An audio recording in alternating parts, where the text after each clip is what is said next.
There you go. Finally. Shit. Um,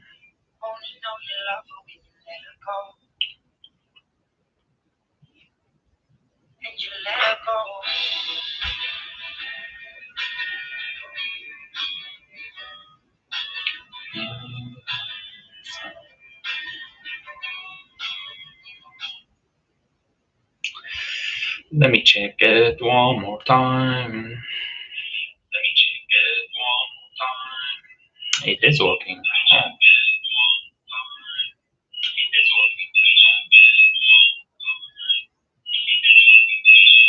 no, it is hell. Okay. Okay, it's working. Mic is working. Everything's working.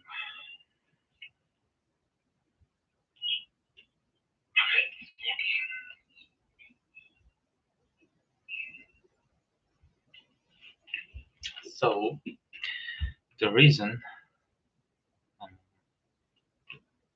here today is this.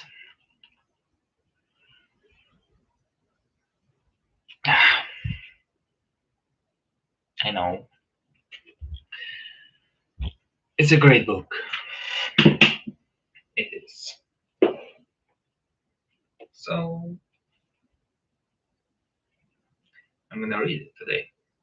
Just for fun.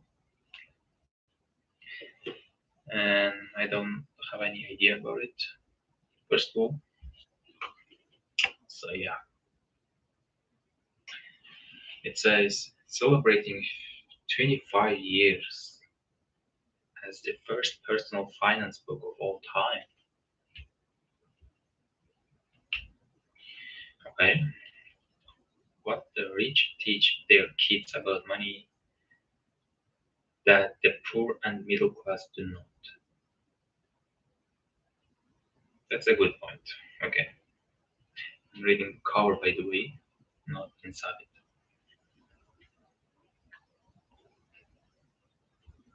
Okay. Um, let's read the back. First, the first personal finance book of all time explores the myths that you need to learn to earn a high income to become rich. Okay. I mean, what happened?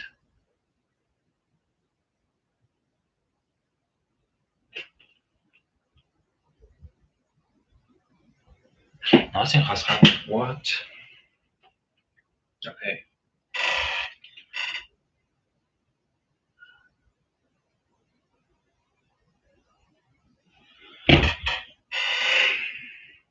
Book study is a part of rich dad philosophy. Read, discuss, study, and discuss again. Read, discuss, study. Read, discuss, study. Okay. The main reason people struggle financially is because they have spent years in school but learned nothing about money. The result is that people learn to work for money but never learn to have money work for them. Good point. We need to agree that it's a good point. Okay, let's start today. First page. I mean, there is nothing to read in this page. So, skip, skip, skip. Rich Dad Poor Dad is a starting point for anyone looking to gain control of their financial future. It says.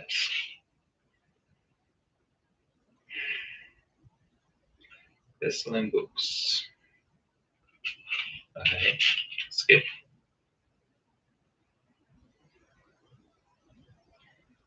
Or for C students. Why A students work for C students? I don't know, second chance for your money, your life, and all the world.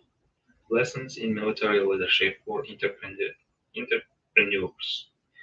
Why the rich are getting richer?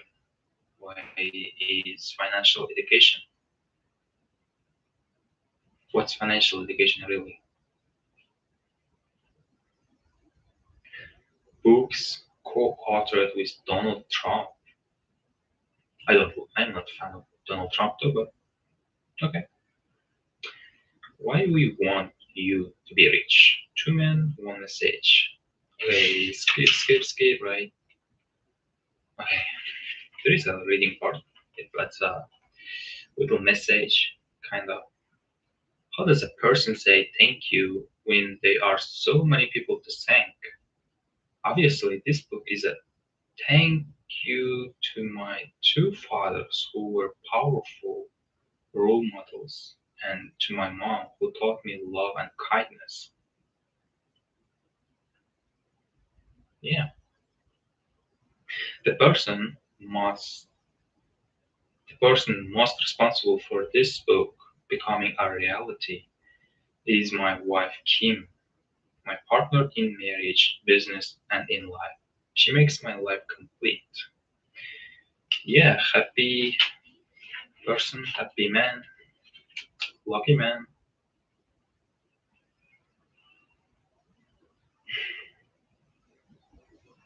Okay, this is the chapters, as you can see.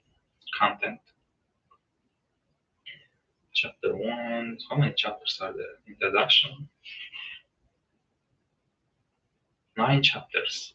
And final thoughts. So it's about 10, right? Let's say 10 chapters.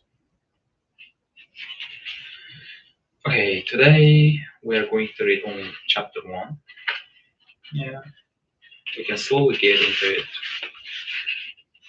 Just, no, introduction actually. There is an introduction. 10, 10 pages. Introduction is 10 pages, so it's fair, right?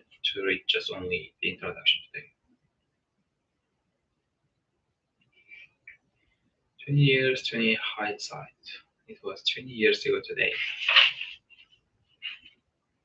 Okay, this is the, how do I say? This is the, I don't know. It's not a chapter, but it's just the opening. The Beatles released the, what is the stage? Pepper's Lonely Hearts Club Band album on June 1st, 1967. If you don't know the Beatles, it's a musician group, music group, band, okay? But it was really famous in 1970s, 1960s, but not now, okay?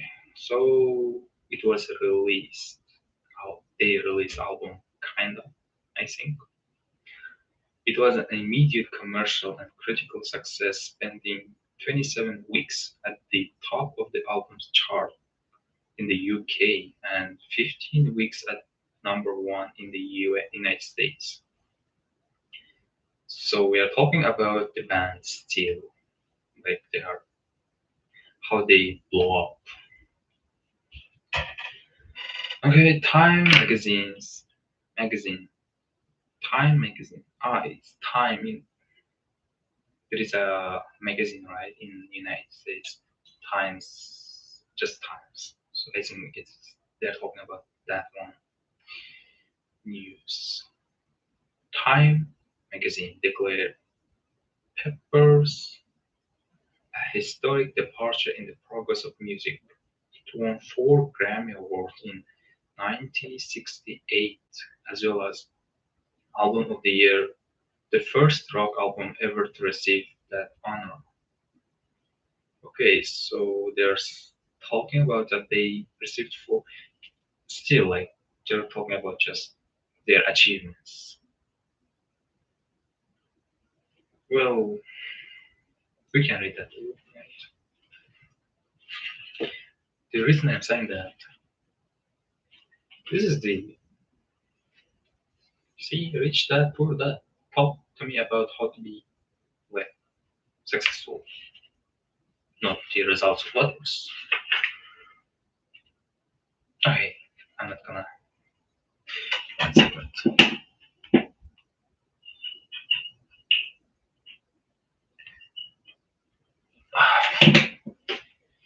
The audio is so bad, right? I know. Um, Rich Dad Poor Dad was released 20 years ago on my 50, 50th birthday on April 1999, April 8th, by the way. Okay, so he released his book on his birthday, right? Unlike the Beatles story, the book was not an immediate commercial success. It was not a critical success. In fact, the book's release and the firestorm of criticism that followed was quite the opposite. So it wasn't successful at first. It was opposite, which means criticism. Rich Dad Poor Dad was originally self-published because every book publisher were approached turned turned my book down. A few rejection slips offered comments like you do not know what you are talking about. What? Really? I learned that most publishers are more like my high educated poor dad than my rich dad. Most publishers disagreed with my rich dad's lesson on money as did my poor dad. Okay, a little confusing, right? But we can do. So the publisher said we don't want to publish it because it's nonsense.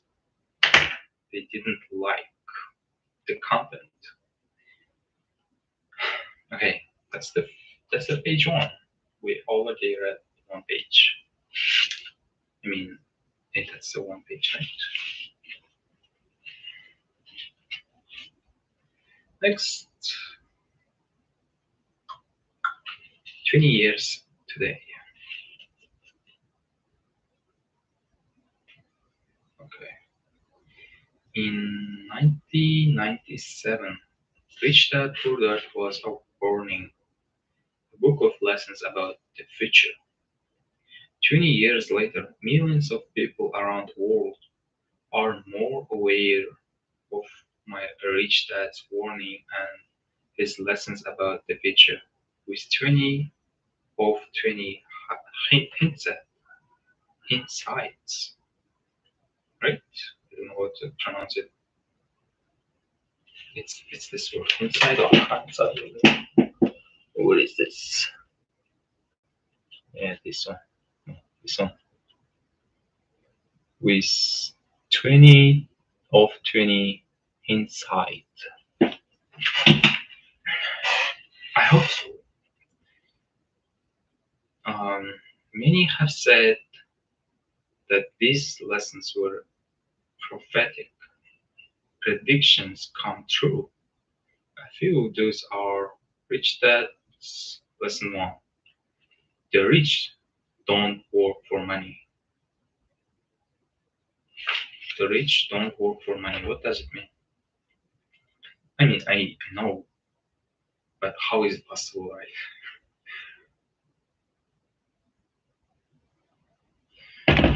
Okay, never mind. We're gonna find out. We will find out the way. Yeah. 20 years ago, a few publishers turned my book down because they didn't agree with Rich Dad's number one lesson. Okay, what's the lesson? 20 years ago, oh, okay, I read that one. Today, people are more aware of the growing divide between the rich and everyone else. Between 1993 and 2010, over 50% of the increase in the national income in the United States went to the wealthiest 1%. Since then, things have only gotten worse. Economists at the University of California found that 25% of the income gains between the years 2009 and 2012 also also went to the wealthiest 1%. Okay, so they're like talking about the income that went only to the richer people, except instead of poor or middle class people. Okay, it's just this one is just only talking about the facts right now. We don't know yet the we didn't find the answer how to not work for money, but make the money work for us. The lesson: the increases in income are going to entrepreneurs and investors, not to employees, and not to the people who work for money. So every money that they earn goes only to the work givers or the people with sweets, sweets with salad. Rich Dad Lesson 1. Rich Dad Lesson. Savers are losers. What? Savers are losers? That's a great point, actually. I don't know. I don't save money though, but still, there are a lot of people who save money just for the future. 20 years ago, most publishers vehemently disagreed with this lesson from Rich Dad. For the people and the middle class, saving money is a religion. Wow. Well, that's a hard point. Financial salvation from poverty and protection from the cruel world. For many people, calling savers losers is like talking God's name in vain. So that's why they rejected him. They rejected to publish his book because they didn't agree that rich people don't save money. Listen, the lesson. Okay, the lesson is the picture.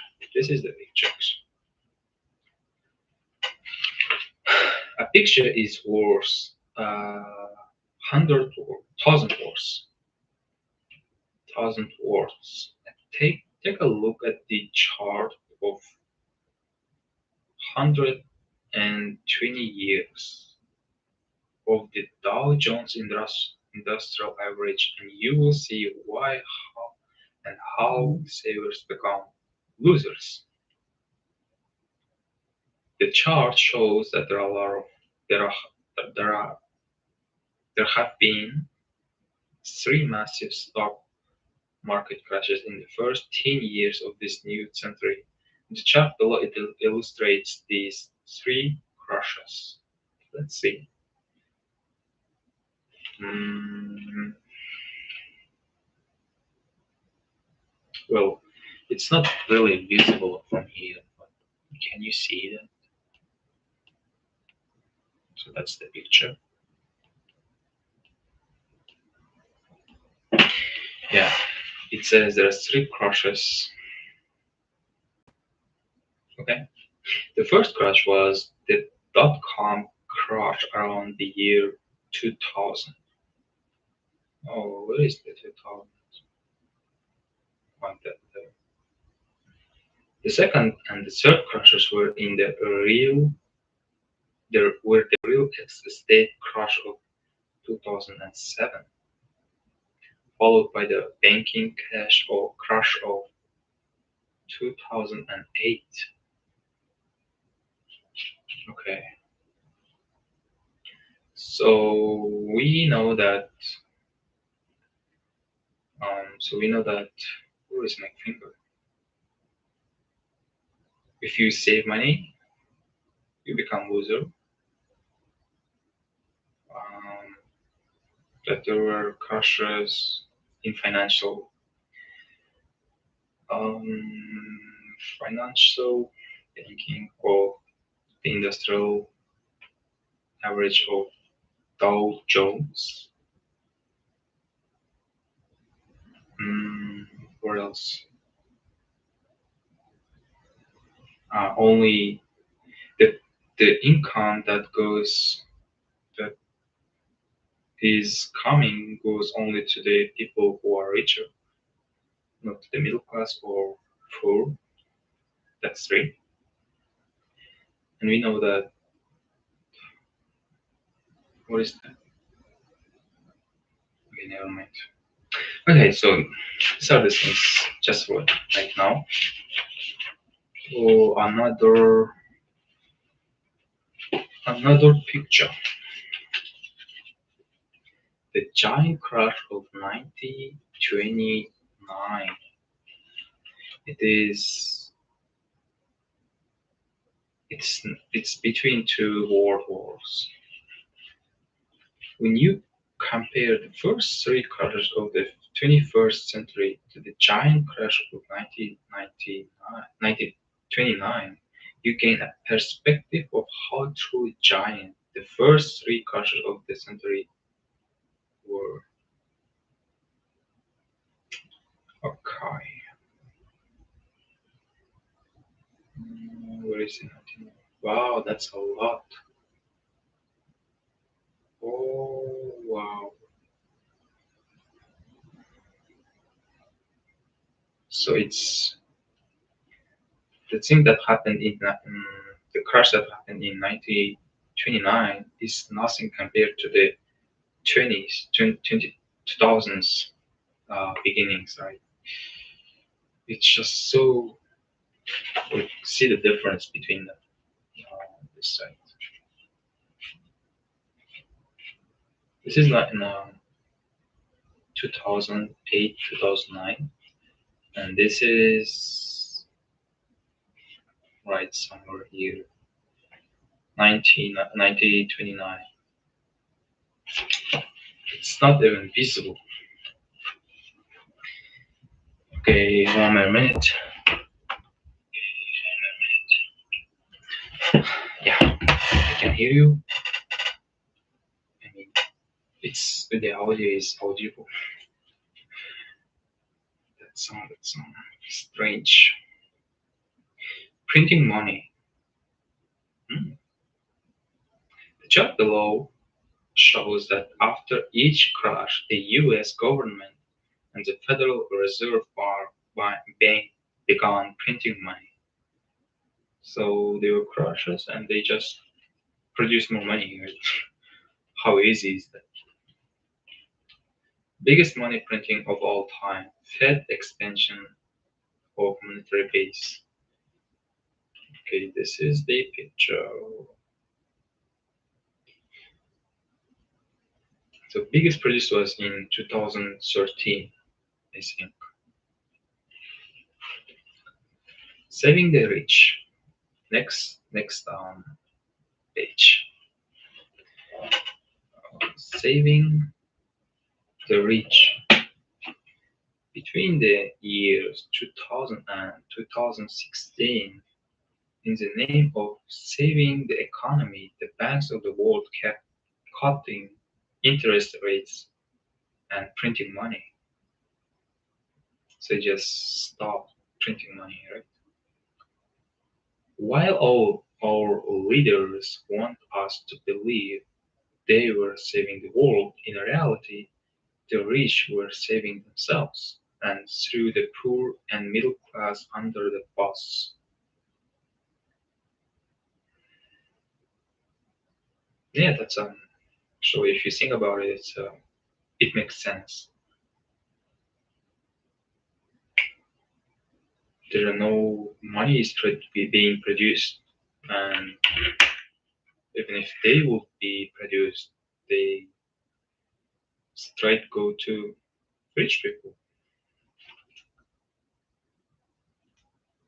So it's a loss for poor and middle class.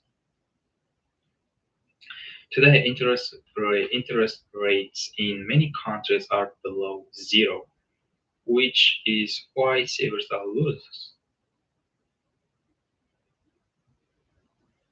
Okay. Today, the biggest losers are the poor and middle class, the people who work for money and save money. Teach that lesson. Your house is not an asset. Your house is not an asset. Okay, I got it. 20 years ago in 1997, it was not 20 years ago, but I think he was in 2017 when he was like writing this. So it's not 20 years ago, it is 27 years ago. Every publisher who sent me a rejection slip criticized Rich Dad's lesson that your house is not an asset.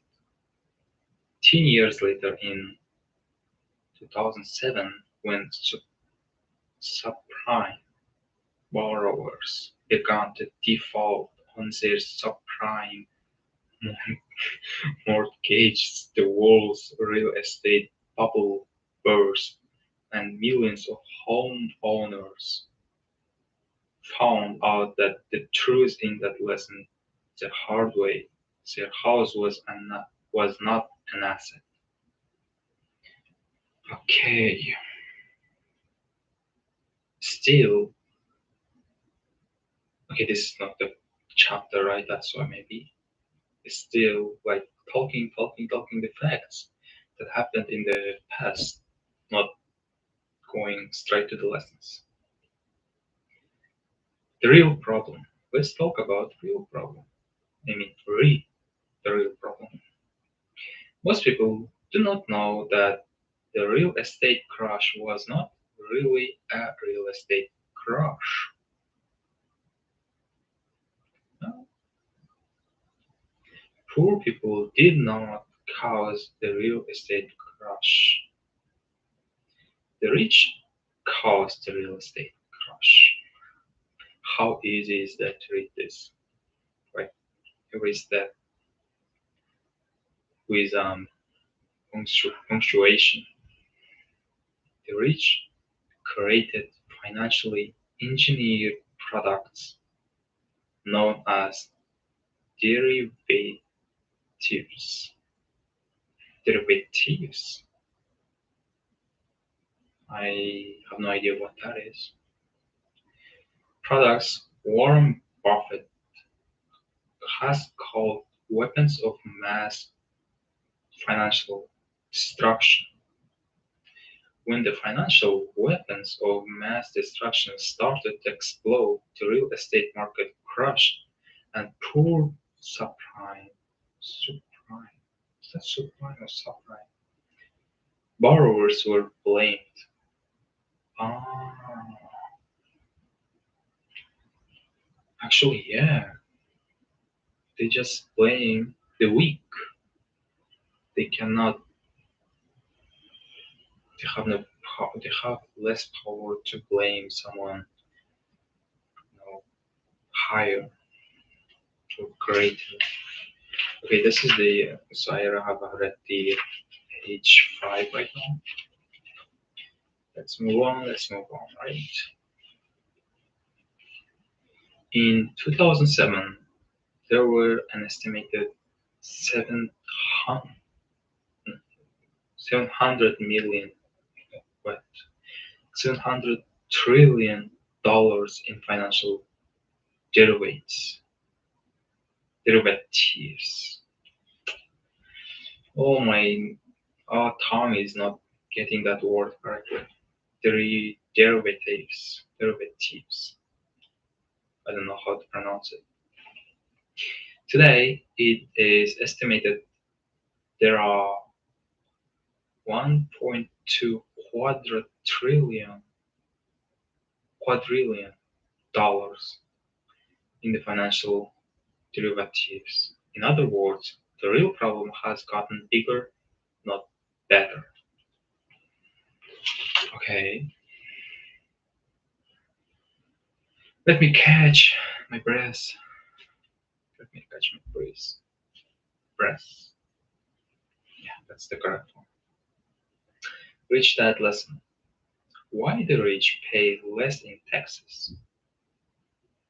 Do they? Do rich people pay less? Or is that impossible? 20 years ago, a few publishers criticized Rich Dad Poor Dad for disclosing how and why rich pay less in taxes. One stated that the lesson was illegal. Really, publishers claim that it is illegal. That you wrote about rich paying less money for taxes. Okay. 10 years later, in again, moving back, moving forward, moving back, moving forward. 2007, President Barack Obama was running the re-election against former Governor Mitt Romney. When it was disclosed that President Obama paid approximately 30% of his income in taxes and Governor Romney paid less than 13% in taxes, Mitt Romney began the downhill slide that would cost him the election. Taxes again. There were a focal point in 2007 US presidential election. So one paid more and one paid less.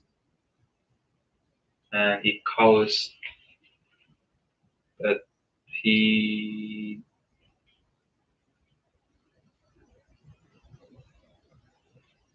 he didn't become a president. Like I'm talking about Governor Romney, Mitt Romney. Rather than find out how people like Mitt Romney and President Donald Trump pay less in taxes legally, the poor and the middle class get angry.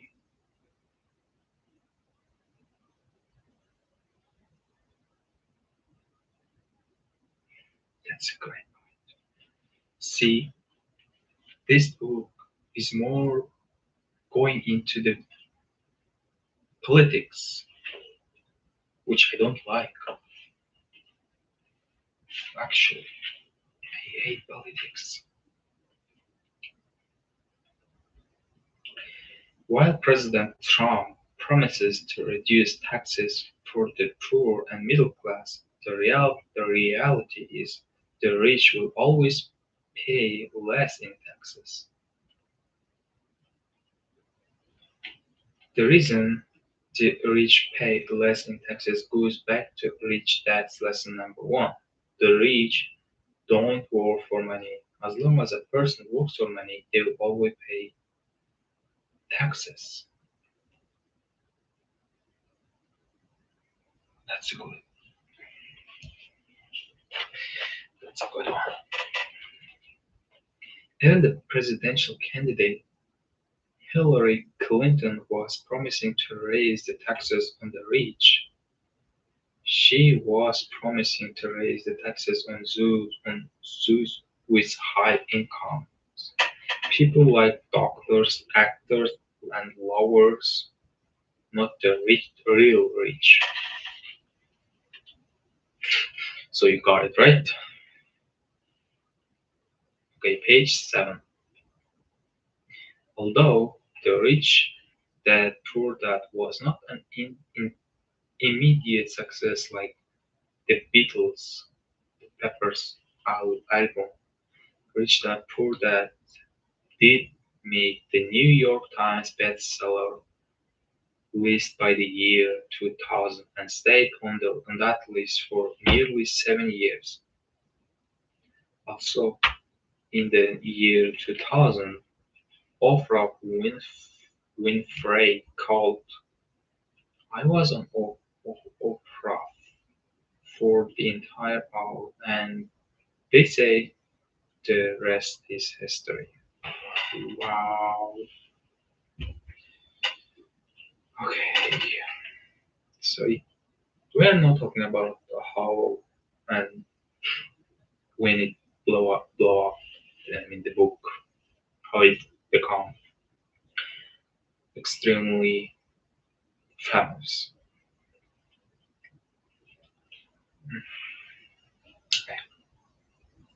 Rich Dad Poor Dad has become the number one personal finance book in the history, with sales of Rich Dad Poor Dad series of books estimated at nearly 40 million copies worldwide. Was there really a Rich Dad? Millions have asked, was there really a Rich Dad? To answer that question, you can listen to Rich Dad's son, Mike, when he was a guest on the Rich Dad radio show. You can listen to that program by going to richdadradio.com. Should we go? I mean, we could, but we should continue. Rich Dad graduate school, Rich Dad Poor Dad was written as simply as possible so that almost everyone could understand Rich Dad's lessons. I mean, yeah, I can understand because it's in simple English.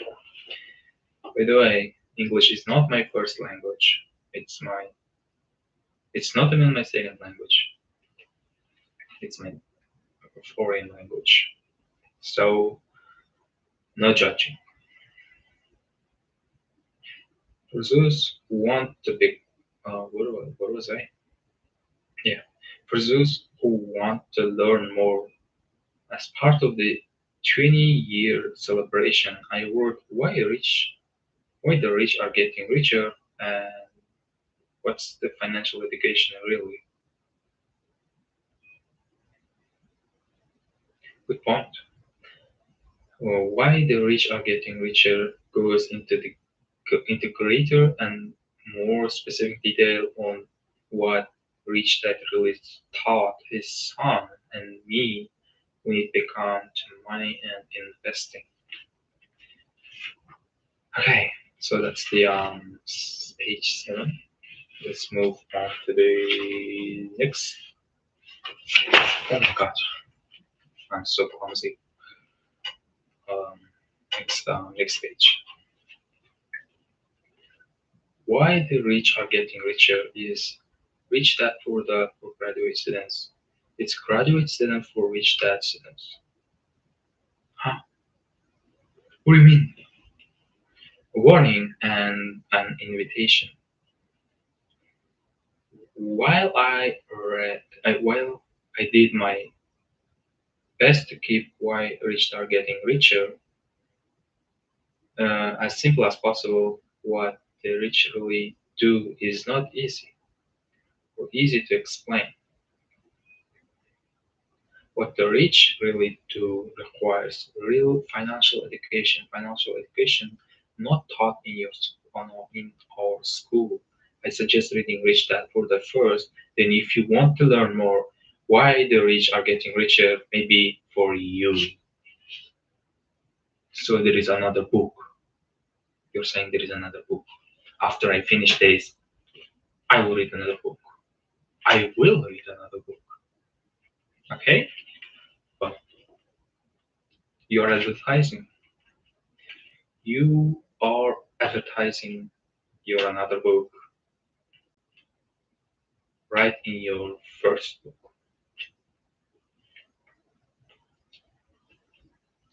I will read that. I promise. After I finish, or after I finish, actually, I have another book. So maybe later.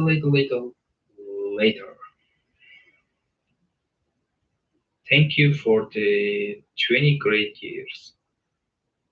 To all readers, past, present, and future, all of us, the Rich Dad Company, say thank you for 20 great years. It's our mission to elevate the financial well-being of humanity, and that starts with one life and one person at a time. So that's just the let's say welcome paragraph acknowledgements. Yeah, okay, that was the acknowledgements. Now we have introduction. We have introduction here. We didn't even start the introduction. That's crazy. But it was 40 minutes. I read this for 40 minutes. It's a good, well, I have read for more than that time at the time in the past, but today it's a bit late. What can I say? See you tomorrow, the same time.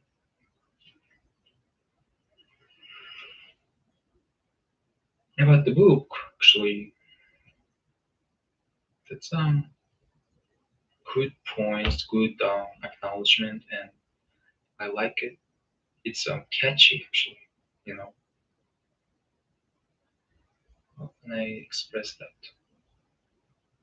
I actually like reading like in silent, not out loud, but you know, just because I'm streaming, so I need to. And actually, I like to think only in my brain, not let it out, so I can concentrate.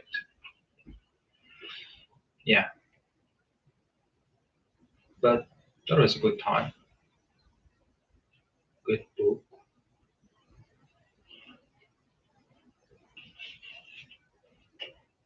Thank you, Robert Kiyosaki. Robert Kiyosaki. That was Robert Kiyosaki. So, what else? I'm going to count one, two, three.